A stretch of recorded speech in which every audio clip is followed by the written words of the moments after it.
Ma chère Estelle, je vous prie de faire remarquer à la cuisine que le saucisson est une fois de plus mal coupé. Dans une communauté comme la nôtre, c'est dans les plus petites choses que doit se manifester le sens de l'égalité. Oui, cette rondelle-ci fait facilement le double de celle-là. Quand vous aurez fini de postillonner dans les hors-d'œuvre. Vous fûtes hier la première à signaler que les sardines ne devaient pas provenir de la même boîte, puisqu'il y en avait des petites et des grosses. C'est pas une raison pour cracher dans les plats. Ma chère Tusini, je n'ai rencontré qu'une fois dans ma vie un être aussi venimeux que vous. Ce fut au cours d'une tournée au Chili, avec la grande Sarah. En ouvrant ma boîte à maquillage, j'y ai trouvé un scorpion. Là, votre place à vous se situe entre cet insecte malfaisant et le champignon vénéneux. Hein, laisse-moi ma choute, je vais beurrer ton pain. Tu n'y vois plus très clair, ma pauvre vieille.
Malgré soi, il faut bien y coucher. Y a pas de garage, il faut ranger l'auto dans une étable entre une vache et un veau. Et par les trous qu'il y a dans la toiture, les pigeons déshonorent votre voiture. Dans votre chambre est un vieux lavabo, mais le malheur c'est qu'il n'y a pas d'eau. Et pour se débarbouiller le matin, faut descendre à la pompe du jardin. Connaissez-vous l'hôtel des Trois Canards? Il y a des souris qui trottent dans les placards. Heureusement que pour mieux les chasser, sous chaque porte un gros chat peut passer. Dans votre lit, il y a des draps rapiécés et du sommier, les ressorts sont cassés. Quand on se retourne, ça fait un tel bruit qu'on n'ose plus remuer de la nuit. Comme dans la cour, il y a aussi la basse-cour. Un sacré coq vous réveille au petit jour. On se rendort, mais de l'église à côté, il y a la cloche qui vous fait sursauter. Connaissez-vous l'hôtel des Trois Canards? Dans la commode, on y trouve des cafards. Il n'y a pas de rideau, les volets ferment mal. Devant la fenêtre, il faut mettre un journal. Mais le plus beau, c'est le moment du repas. Tout ce que l'on veut, c'est réglé, il n'y en a pas. Si vous demandez une friture de goujon, on vous sert une omelette à l'oignon. Comme comme la fontaine est très loin dans le pays et que la patronne, afin de faire son frichti, avec un seau va puiser dans une mare. Dans le bouillon, vous trouvez des têtards. Connaissez-vous l'hôtel des Trois Canards? Dans le bistrot d'en bas, y a un billard. Mais on ne peut pas y jouer parce que y a qu'une bille et ensuite y a pas de queue. L'endroit discret n'est pas dans la maison, mais à côté de la cabane au cochon. Faut une bougie pour s'y rendre la nuit, et s'il pleut, faut prendre un parapluie. On a bonne mine, on quitte l'hôtel disant c'est pas trop tôt. Et dans les tables, on va chercher l'auto. Mais le petit veau, prenant ça pour du foin, votre bagnole a bouffé les coussins. Oh, connaissez-vous l'hôtel des Trois Canards? Quand on y va bien plus vite, on en repart. Si par hasard, un jour vous y allez, tout comme moi, jamais vous n'y reviendrez.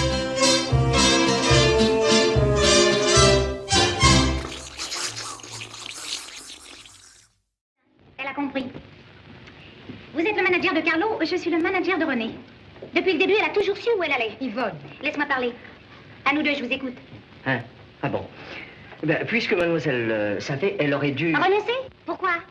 Ah oui, je comprends. Carlo est une grande vedette, un artiste célèbre. Et toi, ma pauvre René, tu n'es rien. Yvonne. Rien qu'une petite fille inconnue, comme il y en a des milliers à Paris. De ces petites femmes qui vous plaisent tellement et qui vous font tant courir, vous, les beaux messieurs. Je ne dis pas, mais... Oui, je sais que ce serait déshonorant pour lui si on apprenait que Monsieur Carlo Ferrari a pour amie une de ces naïves midinettes et que c'est sérieux. Yvonne, cesse, je t'en prie. Pensez donc une fille qu'on rencontre jamais dans les bars, pas de bijoux, pas de scandale. Je voudrais simplement... Alors, vous intervenez, vous, l'homme des chiffres, des recettes. Halte au bonheur. Ce couple heureux, sans publicité. Oh, quelle dérision. Ça fait pauvre, ça fait vieux. Alors il faut en finir. Tout bousculer, tout briser. Non, mais je voudrais simplement vous faire comprendre... Assez, monsieur. J'ai eu quelques jours de bonheur, de vrai bonheur. C'est un souvenir qui vaut bien un chagrin. Et ça n'intéresse que moi. Mais il me semble tout de même que l'avenir de Carlo... Le sien seulement. Je lui donnais compte si peu. Tant pis pour elle, hein. C'est le moment de s'effacer, de renoncer. Oh, c'est pas beau, manager. À votre place, je ne ferai pas le fier. Je ne resterai pas là. Mais mademoiselle... Partez, mais partez donc. En tout cas, ma reconnaissance... Vous allez peut-être lui offrir de l'argent. Oh non. Alors sortez, disparaissez et fermez la porte doucement. Comme s'il y avait un malade dans la maison. Tu as été très bien. Tu lui as dit tout ce qu'il fallait lui dire. Il a raison, il fait son métier. Eh bien, voilà une conclusion que je n'attendais pas. Ce soir, tu m'aideras à faire ma valise. Ta valise? Oui. Je pars accompagner les mannequins. Ah, tu y vas? Oui. On n'a trouvé personne pour me remplacer. Ce serait mal de laisser la patronne dans l'embarras. Pourtant, Ginette m'avais dit que... Non, je pars. Tu as raison. N'est-ce pas? Si tu veux, je t'accompagne. Oh non, merci. Toi, tu as encore ta vieille tante à promener. Laisse-moi un moment, veux-tu? Je trouve subitement que ma tante a une tête à gifle. Je la laisse tomber. Et je pars avec toi. Je reviens tout de suite. Oh, les hommes.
cour d'entendre de nouveau les 3 forçats qui ont reconnu Jean Valjean. Faites entrer Brevet, Cochepaille et Chenildieu. Témoins, vous avez subi une condamnation infamante et vous ne pouvez prêter serment.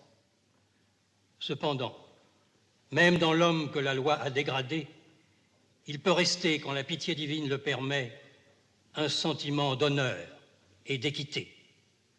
L'instant est solennel, et il est toujours temps de vous rétracter si vous croyez vous être trompé. Accusé, levez-vous. Jean-Mathieu. Levez-vous.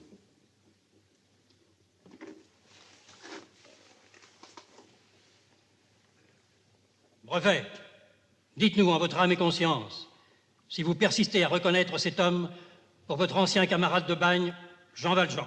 C'est Jean Valjean. C'est moi qui l'ai reconnu le premier, Monsieur le Président.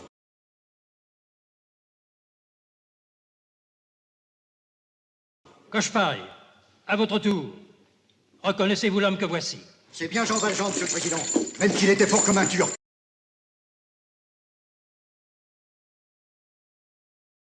Et vous, Chenildieu? J'ai été attaché à la même chaîne pendant 5 ans, Monsieur le Président.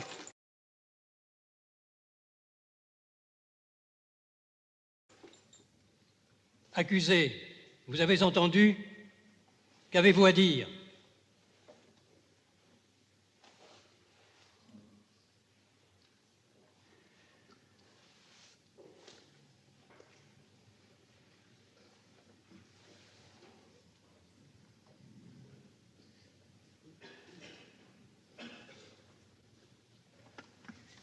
Brevet, Cochepaille, Chenildieu, regardez-moi bien. Brevet, c'est à toi que je parle. À Toulon, t'avais un oiseau dans une cage. C'est pas vrai? C'est vrai. Et toi, Chenildieu, tu te surnommais toi-même Genidieu. Et un jour, tu t'es brûlé l'épaule droite sur un réchaud plein de braise pour effacer la marque des condamnés à perpétuité. C'est pas vrai? Vrai. Cochepaille, tu as près de la signée du bras gauche une date gravée avec de la poudre brûlée. Et cette date, c'est celle du débarquement de l'empereur à Cannes. 1er mars 1815. Valjean.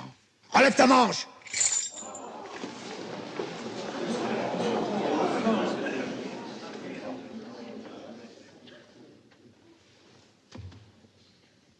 Monsieur le Président, maintenant vous savez qui je suis. Vous pouvez me faire arrêter où vous voudrez et quand vous voudrez.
Robert le Diable, Cavatine, chanté par Marguerite Charpentier de l'Opéra Comique.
Hop.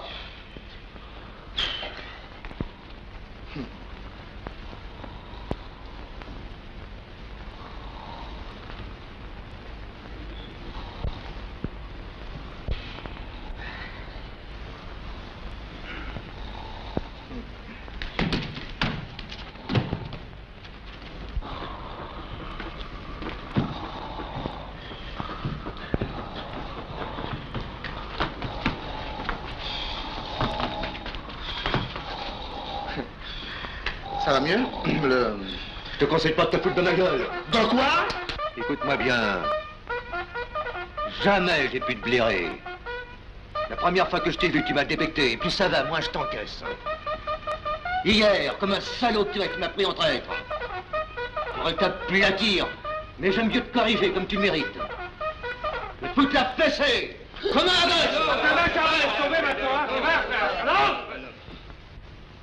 La fessée ne sera pas pour aujourd'hui. Oh! Que se passe-t-il ce matin? On l'embine, hein? C'est notre ami Durand qui raconte des galéjades? Oh non, c'est pas moi, c'est Charlin qui fait le comique. Alors habillez-vous, hein? Pas trop. Tout le monde en bas.